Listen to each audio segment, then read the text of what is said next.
Assalamualaikum warahmatullahi wabarakatuh. Ketua Umum yang sangat saya hormati, terima kasih banyak atas penerimaannya dalam waktu yang singkat. Sebetulnya saya menyampaikan maksud untuk bertemu dengan Ketum. Beliau adalah senior sejawat, Dr. Ali Nasrul Atmo, yang tadi saya tanya beliau dari Brawijaya, dari Jawa Timur, saya dari Jawa Barat. Dan tentu tidak sebuah kebetulan kami yang berlatar belakang kesehatan, kemudian sekarang duduk hari ini untuk bersama dengan Bapak Ibu pedagang kaki lima. Dan yang saya sampaikan juga hormat kepada seluruh pengurus Bendum dan juga DPW dan pimpinan dari tidak hanya Jakarta tapi juga ada dari Banten. Yang paling spesial 3 orang ini adalah para pejuang bagi pemerintah. Seluruh usaha mikro adalah pejuang ekonomi, dan pejuang ekonomi tidak hanya dalam hal menggerakkan ekonomi, tapi juga berjuang mengenyangkan, menghilangkan haus dari masyarakat yang selama ini beraktivitas. Kita semua, apalagi sejak zaman kita sekolah, pasti hidupnya tidak pernah terpisah dari PKL. Sejak saya di Bandung, saya di SD Negeri Muhammad Toha 4, Pak.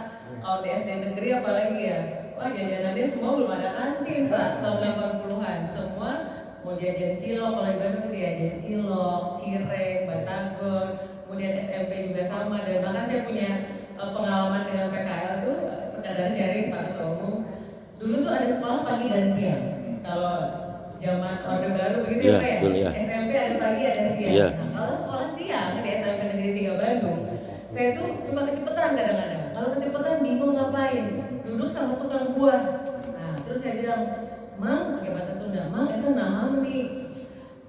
Sekut, pesona kan tajam banget, cepet banget, ajarin saya dong gitu. Jadi kadang-kadang saya sambil nunggu, saya kupasin. Itu aja sebetulnya menurut saya adalah bagian dari interaksi yang berkesan bagi saya. Betapa sabar banget gitu ya. Dikupasin mangga sama anak SMP kan lama banget ya dibanding dikerjakan sendiri.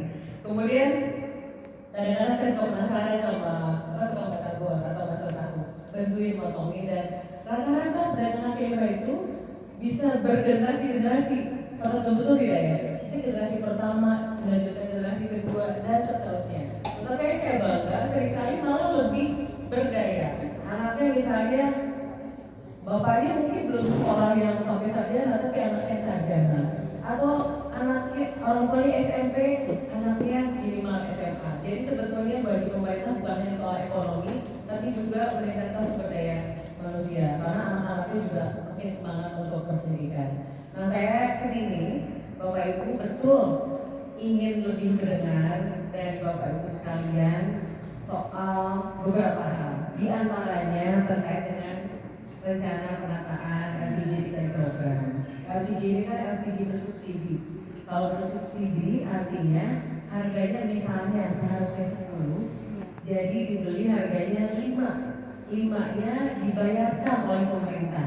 Karena dibayar oleh pemerintah, tentu yang boleh dapat yang bersubsidi semua orang atau yang berhak saja? Yang berhak saja. Nah, itulah yang kemudian sedang dikelola oleh pemerintah, direncanakan untuk lebih rapi siapa seluruhnya yang seharusnya boleh membeli. Usaha mikro tentu wajib didukung. Tapi kalau rumah tangga misalnya, kira-kira kalau rumah tangga kalau pakai gas 3 kilo, habisnya itu dalam satu rumah berapa tahun menurut Ibu dan Bapak?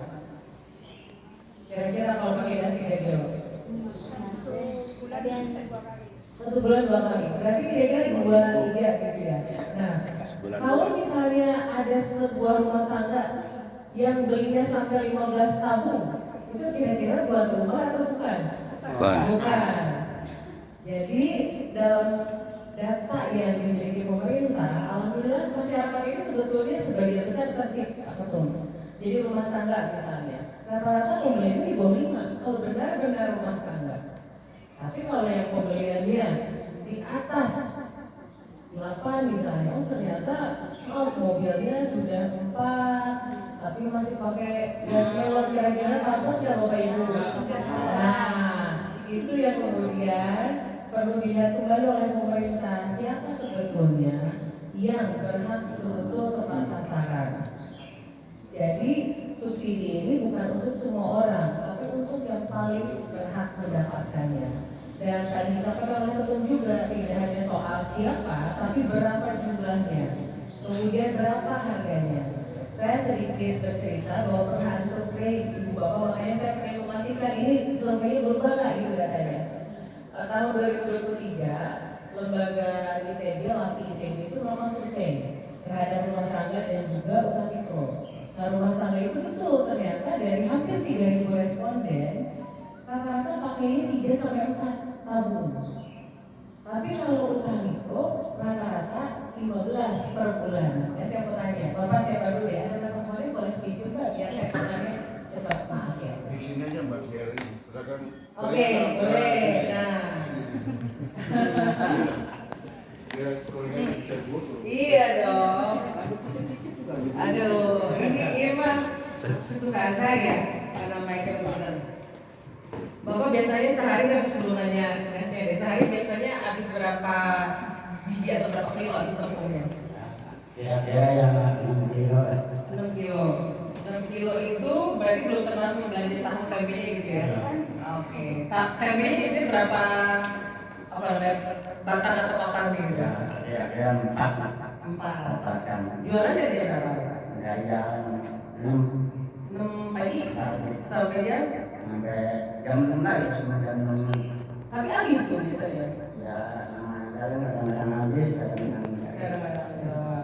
Harganya berapa Kak? Harganya masih 5.004. 5.004. Terus kalau kemarin minyak goreng segala macam sempat agak susah, harga naik nggak Pak?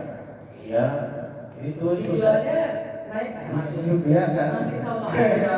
Kan ngomong tentang